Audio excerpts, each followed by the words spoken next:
Luxemburg. Hier steht es, Modellvariante 2023. Rob Schell ist bei mir. Wir sind in den Niederlanden. Das Ganze wird vertrieben über die Vitalcamp AG in Deutschland. Und dieses Haus hier hat die meisten Abrufe erzielt überhaupt. Das ist jetzt eine tolle Modellvariante. Man kann einiges jetzt mal sehen, was vorher verbaut war. Hier, normalerweise ist jetzt hier noch eine ganz große Terrasse mit dabei. Die kann man anbauen. Ja, stimmt. Der wird normalerweise nochmal erstmal komplett verkleidet. Nur weil der hier jetzt hoch steht als Musterhaus. Das ist gut, da kann man mal drunter gucken. Kann man gut drunter gucken, ja. Kann man auch sehen, dass der ortsveränderlich ist. Dass da auch Räder drunter sind. Und eigentlich, wenn wir ankommen, wird hier eine Deichsel reingehangen und wir transportieren der gerade die letzten Meter auf für Ort. So, man kann ihn auch fahren, oder? Ja, man kann der fahren. Deshalb braucht man auch nicht immer einen Kran, weil wir dann speziell gebaute Traktor da mitbringen, sodass der auch auf jedes Gelände eigentlich das letzte Stück gefahren werden kann. Ein Erfolgsmodell Luxemburg, Flachdach, aber nicht ganz flach. Es hat eine leichte Neigung. Ja, klar. Und dann deshalb sieht man auch in die Vorderseite keine Regenrinne und sind die an der Hinterseite. So, wenn man hier schaut, was macht das Modell aus? Kann man es GEG-konform bauen? Ja, kann man. Wir haben diese wohl eben, jetzt wie der hier auch steht, eben noch nicht GEG. Die werden wohl eigentlich auch wieder die Möglichkeit bekommen. Das bedeutet eigentlich, dann bekommt er in diesem Fall, sind das Sandwichpaneele, bekommt man richtig dickere Sandwichpaneele, wird der Boden und Dach nochmal anders aufgebaut. So, trotzdem ist das jetzt schon richtig gut isoliert, gedämmt. Ja. Man erhält alles das, was wir gleich sehen werden, komplett als Paket. Der ganze Aufbau dauert einen Tag im Schnitt. Ja, der ganze Tag dauert einen Tag. Wir bringen das eigentlich in der Nacht bringen wir das rüber und morgens steht das Haus in einmal. Man bekommt vorher einen Fundierungsanschlussplan und dann weiß man ganz genau, wo man eigentlich Strom, Wasser und Kanal hinbringen soll. So, wo soll man reingehen? Hier vorne? Ja, rechte Seite. Das ist der Eingang. Hier von Also das wird normalerweise, kann man sich ja mit einer richtigen Treppe dann nochmal versehen. Ja, das macht es natürlich aus. Und hier haben wir weiß tapeziert. Ihr habt eigene Tapezierteams? Ja, haben wir eigene Leute. Jede Stelle bei uns ist genau wie produzieren wir in die Autoindustrie. Und eigentlich auf jeder Stelle haben wir unsere eigenen Fachleute. Also Autoindustrie heißt, ihr habt Stationen von A nach B. Da fahren die rein und die Fachleute arbeiten extrem genau. Ja, extrem genau. Eigentlich jemand, der hier Flieser ist, der ist beruflich auch Flieser, weil um die 4,5 oder 6 Stunden kommt er ein neues Haus vor seine Nase und dann geht das Haus wieder zu der nächsten Stelle. Ja, die Leute haben jetzt schon Feierabend. Wir haben eben im Werk gedreht. Ja. Da kann man sich das anschauen. Das ist ein Traum, dazu zu schauen. Ihr habt ein zweites Werk, das konnten wir heute nicht drehen. Da sind ganz viele Roboter schon am Werk. Die machen nämlich das, was immer wiederkehrend ist, was man gut programmieren kann und so weiter. Das machen jetzt schon immer mehr Maschinen. Dadurch wird es natürlich noch einen Ticken genauer. Ja, das war für uns auch hauptsächlich auch die Absicht, weil man nicht mal die Leute heutzutage die Arbeitskräfte kriegt, die man gerne hätte. Also man guckt richtig, dass man die Leute auch gerne bei sich behält. Deshalb haben wir gesucht, wie möchten wir die Zukunft reingehen und dann ist er doch Roboter. Also ungefähr 3,5 Jahre haben wir die Roboter bestellt. Wir haben die unheimlich viele Aufgaben mitgegeben, was wir möchten. Das ist über eine lange Strecke von 150 Meter, stehen 6 richtig große Roboter, die da eigentlich die Häuser verbauen in einem großen Teil. Echt? Ja. Ich habe das noch nie gehört, dass die Roboter Häuser bauen. Ist das bei euch? Das Ich meine, ihr kennt doch die Wettbewerber, trefft euch schon mal mit denen? Oder? Ja klar, die Branche ist klein, aber wir haben, was haben wir versucht mit diesen Robotern? Die mussten Dinge bauen, was sie noch nicht bauen könnte. Das war für uns eine Herausforderung. Wir haben auch unsere Zulieferanten da mit reingenommen und es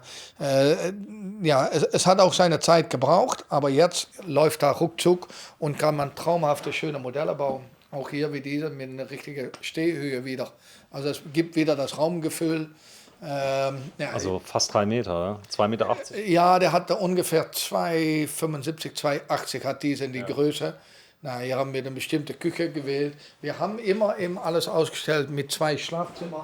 Hauptsächlich auch, um die Größe anzugeben, dass man das Abstellraum benutzen kann und ein Badzimmer. Das Raumgefühl ist toll, oder? Ja, und es ist auch, wir waren gerade draußen, es war laut und hier ist schon alles eigentlich wieder verschwunden. Das ist mir aufgefallen. Du bist direkt an der Hauptstraße, du kannst jetzt hier schlafen drin und da draußen ist eine richtige Hauptverbindung. Ja. Jetzt ist natürlich immer, weil man wartet, doch, da kommt der nächste LKW. So, sogar eine Doppelstraße. Also das hörst du hier drin gar nicht. Nee, das ist wirklich in einmal weg und das bedeutet eigentlich auch, dass man richtig vernünftig gut gebaut hat. Ein Riesenzimmer, ist viel breiter als die anderen. Hier, wir haben in dieses Modell auch breitere Eingangstüre Ach, reingedrückt. das macht das. Das macht Das Zimmer ist gar nicht breiter. Nee, stimmt. Das macht aber so viel aus. Ja, macht so viel aus, ja. Also das sind auch schön die Bestimmungen, die man da bitte machen kann. Das ist ja toll. So, die Türen sind hier gut? Ja, du darfst sie selber angreifen. Und wenn du die Hände nicht voll hättest, Habe ich voll, aber hattest du, sind richtige Türen, die wir auch reingebaut haben. Haustüren, kein Spielzeug. Die breiten Türen sind natürlich richtig toll. Ja. Der Kunde kann wahlweise auch schmale haben, wenn er will. Oder? Ja, abhängig die Modelle. In diesem Fall haben wir das schon alle Standard gewählt bei den Modellen. Und so hat jedes Modell seine eigene Spezialität. So, das Badmöbel kenne ich schon. Ja, Das auch ist- Dusche um die Ecke. Also, So, auch die Grundrisse, ihr habt jeden Millimeter, das hast du im normalen Haus ja nicht. Ich nehme an, dass hier hinter ist wahrscheinlich der Schrank wieder, oder? ja, in die Seite ist der Schrank hinter die Dusche. Da haben wir jetzt den Schrank verbaut. Wird man gleich auch direkt erkennen im Schlafzimmer. Wir haben es jetzt, und das ist irgendwie auch wieder schön zu sehen, so kommt es bei Ihnen an, so bei den Kunden. Wir haben es jetzt richtig schon alles Transport fertig Die gemacht. Transportsicherung. Ne? Die Transportsicherungen, dass da auch nichts passieren kann und alles auch heil ankommt. So, also schön gemacht.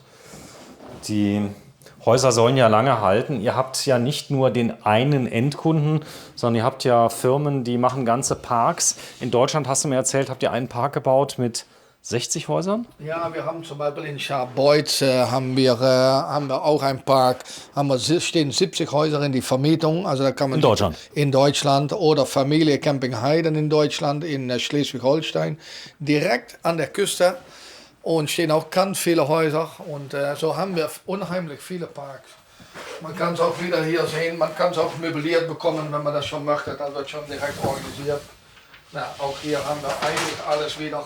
So, da oben war eben der Stromkasten. Ah ja, da könnte gut, ja, haben wir wieder der Stromkasten an der Oberseite. Okay, Ja. dann Und da hast kommt du... eigentlich direkt die Zuführleitung. Kommt eigentlich direkt mit im Haus. Der wird unten nicht verklemmt, aber wir sagen immer, lass das Kabel länger, sodass man Ja. der direkt reinziehen kann. In den Kasten direkt mit Hier ist noch reinziehen ein kann. Schrank. Ja, hier hat man natürlich, das war der Schiebeschrank, hier haben wir den Boiler jetzt hängen. Man kann da einen Durchlaufhitzer bekommen oder Luft. Naja, hier haben wir eben einen Elektrikboiler gewählt. Der ist lautlos.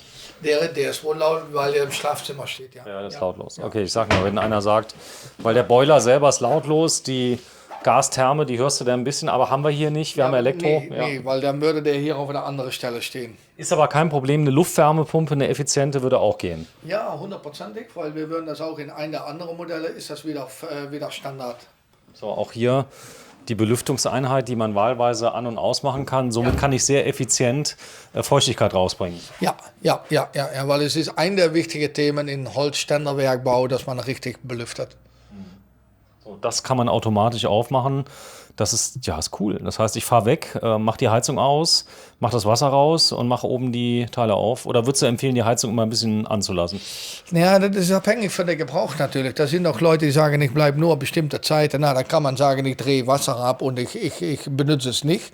Andererseits, wenn man auch, das sind Leute, die haben es gewählt mit Fußbodenheizung und die lassen das nur laufen, dass es nicht einfriert. Also Auf 6, 8 Grad. also auch da wieder gibt es wieder unheimlich viele Möglichkeiten und ist das individuell zu gestalten. Das Ganze gibt es in Deutschland bei Valeria Feist und ihrem Unternehmen.